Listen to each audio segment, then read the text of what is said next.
오늘 저는 이제 2018년 튜링 상 수상자이신 이 제프리 힌튼, 얀 르쿤, 요슈아 벤지오 교수님들의 업적을 기리기 위해서 왔습니다. 그분들의 업적은 제가 한마디로 표현하자면은 아마 이렇게 될 것 같은데요. 그 핵심 단어는 결국 그 딥 뉴럴 네트워크가 어떤 컴퓨팅에 있어서 크리티컬한 컴포넌트가 되었다. 그거를 이끄신 데에 큰 공을 세우셨다라고 저의 오늘 세미나에 아마 한마디 한 줄 그 메시지가 될 것 같습니다. 네, 한번 시작해 볼게요. 네, AI 뭐 지금 너무 떠들썩하죠. 지금 저희 사이언스나 뭐 소사이티 모든 면에서 AI가 많은 것들을 변화시키고 있다고 해도 과언이 아닙니다. 뭐 컴퓨터 비전, 뭐 트랜슬레이션, 스피치 레코니션, 뭐 드러그 디스커버리라든지 뭐 심지어 애스트로노미 뭐 그런 사이언스까지도 엄청나게 변화를 일으키고 있습니다. 그 AI가 이렇게 엄청난 성공을 거두고 있는 데는 그 저희가 소위 말하는 딥러닝이라는 기술이 그 뒤에 있는 것인데요. 그러면 딥러닝이라는 게 과연 무엇인가? 제가 구글 바드에 한번 물어봤습니다. 요새 생성 AI, 챗 GPT 이런 얘기 너무 많잖아요. 그래서 저는 바드에 한번 물어봤습니다. 바드가 이런 얘기를 해요. 딥러닝은 뭔가 인공적인 신경망을 사용해서 데이터로부터 학습하는 어떤 머신러닝 기술이다. 이렇게 얘기를 하고 있습니다. 뭐 많은 분들 사실 참석해 주신 분들 잘 아시겠지만 저한테도 굉장히 센서블한 답변이라고 생각이 들거든요. 사용해 보신 분들은 더 잘 아시겠지만 이렇게 딥러닝 기술이 저희 사회의 많은 부분들을 변화시키고 있습니다. 그런데 이 세 분이 딥러닝의 발전에 혹은 딥러닝을 개척하신 데에 큰 공헌이 있다고 여기 ACM 소사이티에서는 아이덴티파이 하고 있는 건데요. 이분들께서 사실 같이 일을 많이 하셨어요. 뭐 스승과 제자 혹은 포스닥, 뭐 프로페서 관계로 적게는 30년, 이 힌튼 교수님 같은 경우는 거의 50년에 가까운 세월을 이 딥러닝을 위해서 일을 하셨는데요. 그분들이 한 것은 예를 들면 딥 네트워크의 어떤 개념적인 것들을 정립한 것, 또는 그 딥 뉴럴 네트워크가 보이고 있는 어떤 흥미로운 현상들에 대해서 발견한 것, 그리고 실용적인 가치로 이어질 수 있도록 어떤 공학적인 어떤 설계를 한 것, 그런 것들이 있겠습니다. 어, 그런데 제가 이제 오늘 드리고자 하는 얘기는 이 딥러닝의 발전이 처음부터 그렇게 호락호락 쉬웠던 것은 아니다. 입니다. 네, 그래서 저는 오늘 이 딥러닝의 어떤 히스토리 같은 얘기를 조금 할 건데요. 어, 1950년도로 한번 가보겠습니다. 왜냐하면 저희가 지금 이 튜링 어워드에 그 앨런 튜링의 어떤 그걸 업적을 기리기 위해서 만들어진 상이죠. 1950년도에 그러면 인텔리전스라는 건 무엇이냐? 컴퓨팅을 통해서 우리가 인텔리전스를 분석한다는 건 어떤 것이냐? 이 앨런 튜링 교수님께서 튜링 테스트를 통과하면 된다. 그러면 이제 어떤 인텔리전스라고 말할 수 있다. 휴먼 인텔리전스의 버금가는 아티피셜 인텔리전스라고 말할 수가 있다. 그 시기입니다. 네, 그 시기에 그러면 이제 이 컴퓨터 사이언티스트들이 어떻게 인텔리전스를 만들어야 하는지에 대해서 이제 갑론을박이 있었던 것 같은데요. 대표적으로 이제 두 가지 패러다임이 있었던 것입니다. 하나는 Symbolic AI라고 하고 다른 하나는 Connectionist AI라고 하는데요. Symbolic AI는 뭐냐면 쉽게 말하면 사람이 이해할 수 있는 어떤 심볼 같은 걸 사용해서 로직을 기반으로 인텔리전스를 만드는 거예요. 아주 간단하게 한마디로 하면 프로그래밍입니다. 내가 어떤 이해할 수 있는 언어로 로직을 짜서 이런 일이 벌어질 때는 이렇게 해라. 저런 일이 벌어질 때는 저렇게 해라. 그게 로직 베이스드 심볼릭 AI라고 하면 되고, 심볼릭 AI라고 할 수 있고요. 커넥셔니스트 AI는 뭐냐면요. 그게 아니다. 우리는 어떤 커넥션만 있으면 된다. 그 커넥션이 마치 어떤 동물의 신경망과 닮았다고 해서 이제 뉴럴 네트워크라는 얘기를 하게 될 텐데요. 제가 또 이거는 이제 바이올로지컬한 게 인스파이어 된 얘기고 결국에는 이 어떤 뉴런들을 잇고 있는 커넥션들의 스트렝스를 학습하기만 하면 된다. 라고 얘기를 해요. 그래서 우리는 학습을 해야 된다. 인텔리전스는 학습을 통해서 형성하는 것이다 라고 주장하는 파라고 볼 수 있겠습니다. 그런데 이제 정답을 먼저 얘기를 하면은요. 정답이랄까요? 지금 현재 답을 얘기를 하자면요. 심볼릭 AI는 이런 태스크를 수행을 못해요. 무엇이냐? 어떤 사진이 주어졌을 때 그 사진 안에 어떤 일이 이뤄지느냐, 일어나고 있느냐를 제대로 설명을 못합니다. 픽셀이 뭐 요새는 하이 레조루션 이미지에서는 픽셀의 뭐 가지수가 뭐 밀리언 단위를 넘어가는데 어떤 픽셀이 들어왔을 때 어떤 아웃풋을 내라 이걸 코딩하기가 어려워요. 그런데 이제 러닝 베이스드 어프로치 혹은 뭐 커넥셔니스트 AI 같은 경우는 여기 사진에서 보는 바와 같이 단순히 어떤 오브젝트만 레코나이즈 하는 게 아니고 어떤 감정을 느끼고 있느냐, 왜 그러느냐 그런 어떤 서르티 같은 것까지도 이렇게 캡처할 수 있거든요. 그런데 처음에는 이게 가장 중요한 퀘스천이었어요. 그러면 커넥션만 있으면 된다고 했는데 과연 그 커넥션 스트렝스를 어떻게 학습할 것이냐? 그게 이제 풀어야 하는 숙제였던 겁니다. 물론 이제 뭐 튜어링도 포함해서 약간 시도해보고 이렇게 한번 해보고 만약에 이게 좋지 않으면 버리고 좋으면 테이크하는 이런 트라이얼 앤 에러 방식으로 하는 네트워크 모델도 있었지만은 굉장히 비효율적이었던 거예요. 그래서 이제 거의 처음 나온 그 뉴럴 네트워크 첫 모델이라고 할 수 있는 이 퍼셉트론은 뭐냐면은 여러 가지 어떤 인풋 시그널이 들어오면은 걔네들의 신호를 받아서 합쳐서 마지막으로 어떤 이물질을 전달할 것이냐 말 것이냐를 어떤 thresholding 하는 액티베이션 펑션 하나만 가지고 얘를 러닝하는 방법을 제안을 해요. 이게 안 되네요. 네. 이제 로젠블랏이라는 분께서 1957년에 이런 걸 제안을 합니다. 단점은 뭐였냐면은 학습은 되는데요. 이 스트렝스 그 커넥션 웨이트의 학습은 되는데 이 피처는 레프레젠팅이 안 돼요. 피처는 러닝이 안 돼요. 주어진 피처만 가지고 그거를 이제 모아서 아웃풋을 내고 아웃풋이 어떠면 이렇게 학습을 한다. 그런 모델이었습니다. 그래서 1969년도에요. 이 마르빈 민스키라는 MIT의 AI 인스티튜트를 설립하신 분입니다. 이분께서 퍼셉트론이라는 책을 내시면서 거기서 퍼셉트론을 굉장히 비판을 해요. 오케이. 어느 정도 되는 건 알겠는데 엄청나게 리미테이션이 크다. 이걸 만약에 더 많이, 더 크게 만들다고 하더라도 아마 학습이 안 될 거다. 그래서 첫 번째 뉴럴 네트워크의 윈터가 옵니다. 혹한기. 그 투 패러다임이 이렇게 컴피팅 하고 있었는데 이 사건으로 인해서 뉴럴 네트워크가 완전히 뭐랄까요? 사장되는 그런 분위기가 돼요. 이제 그러다가 1970년도 중반부터 이제 백프로퍼게이션이라는 아이디어가 여러 군데에서 이제 제시가 되게 되는데요. 네, 1980년대입니다. 어떻게 학습해야 되느냐?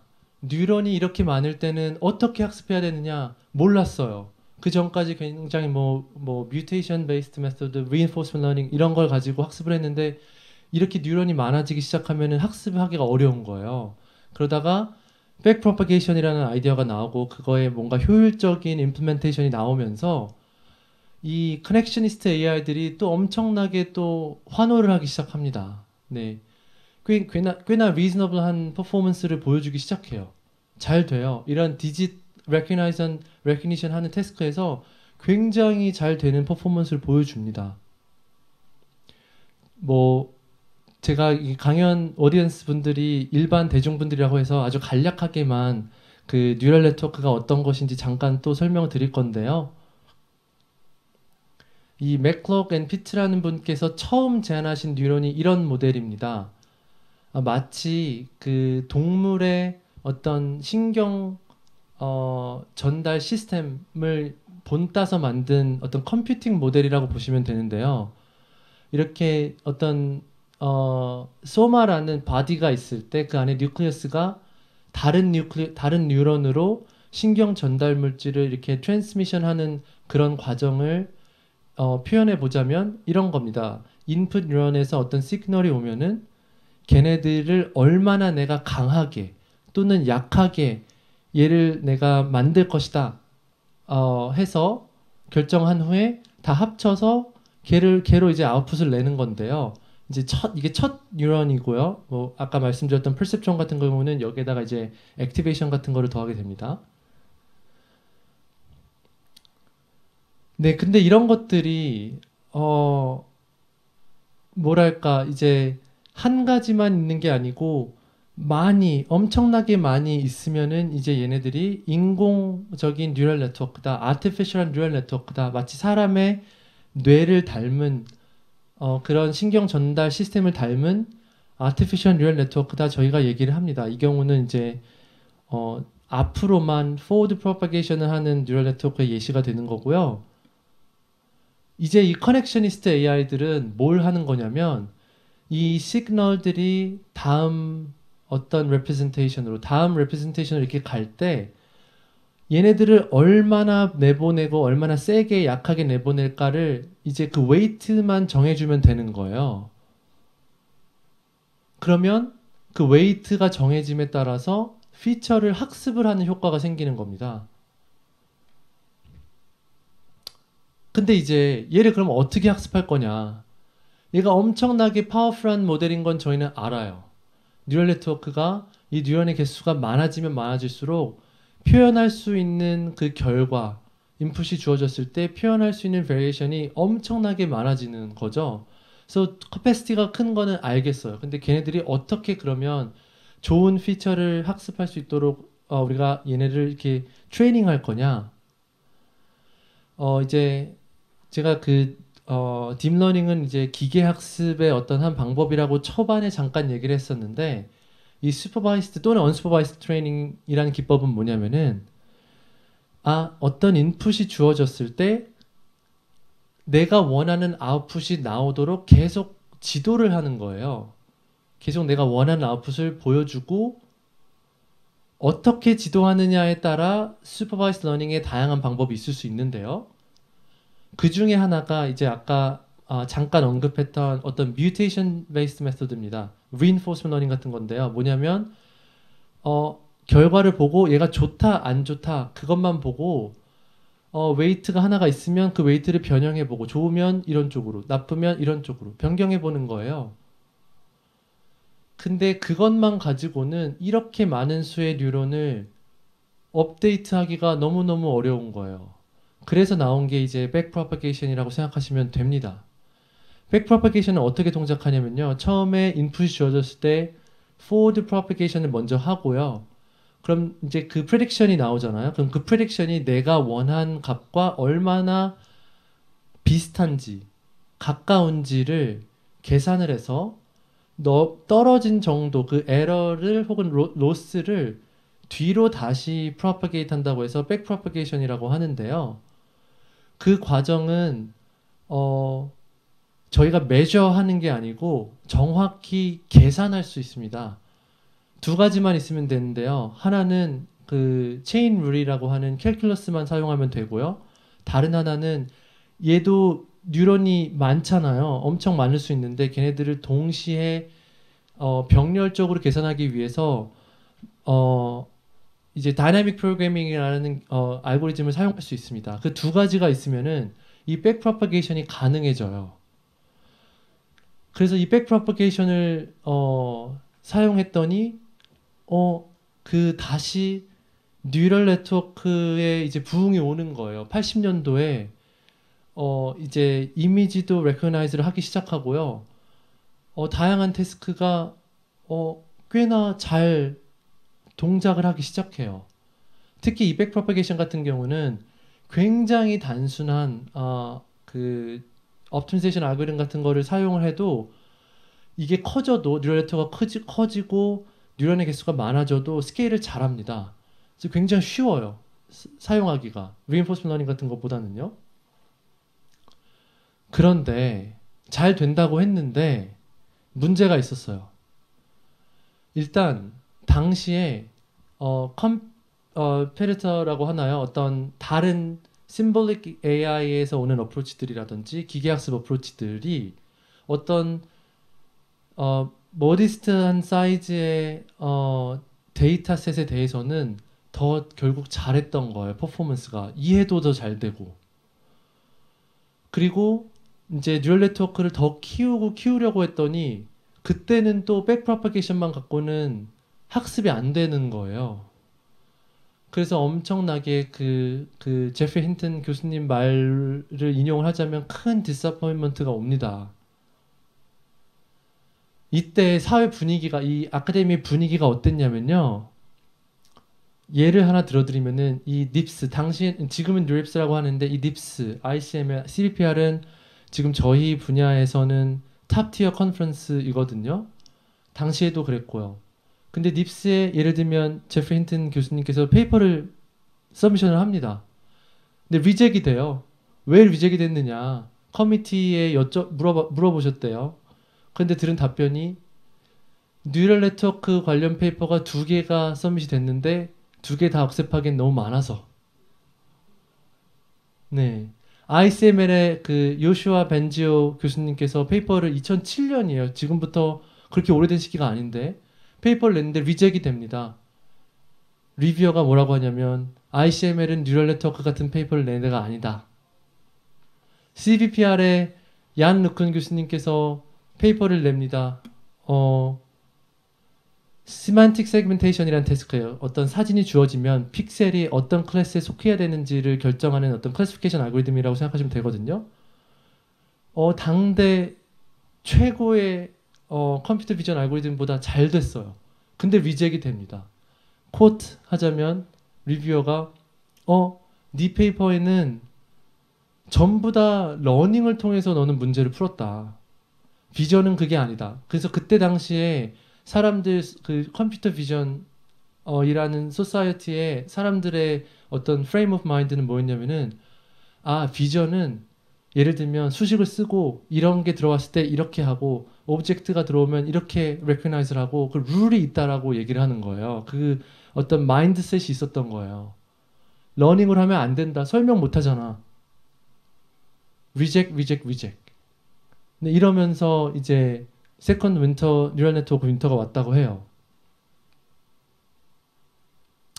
그러다가 뭐 저희가 이제 지금 살고 있는 시대죠.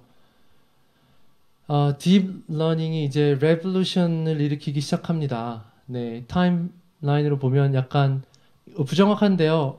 정확하지는 않은데요. 한 2010년도, 2006년도, 2009년도, 2012년도 이때쯤에 이제 어떤 혁신적인 이제 일들이 일어나기 시작합니다.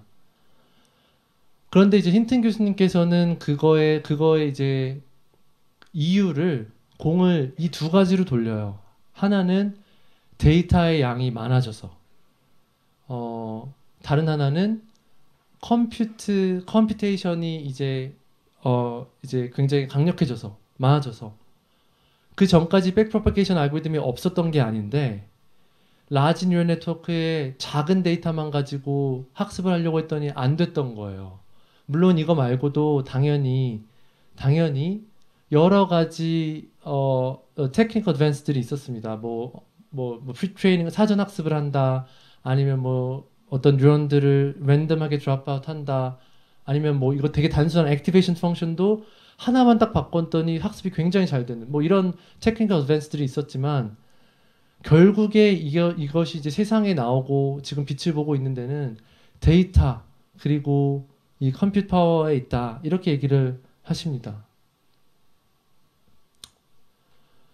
저희가 이제 아까 제가 잠깐 조금 긴장을 해서 막 그냥 넘어갔는데 첫 번째 여러 가지 애플리케이션 얘기할 때 뭐 딥러닝 애플리케이션 얘기하면 스피치 레코니션 이런 거 되게 많이 해요. 지금은 뭐 챗GPT다 이런 얘기 많이 하지만은 사실 이 어쿠스틱 모델링이라는 것이 이 뉴럴 네트워크 혹은 커넥셔니스트 AI의 관점에서는 가장 성공적으로 첫 성공을 거둔 태스크였던 거예요. 뭐냐면은 어떤 사람의 보이스가 들어오면은 어떤 음절 같은 게 있잖아요. 어쿠스틱, A, 뭐, 뭐 이런 음절 같은 게 있잖아요.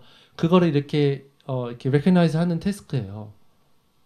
이거를 이제 힌튼 교수님께서 제자분들과 처음으로 뉴럴 네트워크를 사용해서,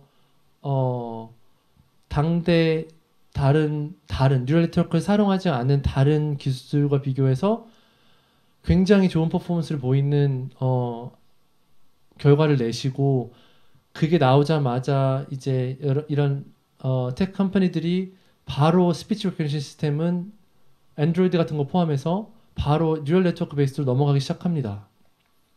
오브젝트 리코그니션 이미지넷이라는 건데요.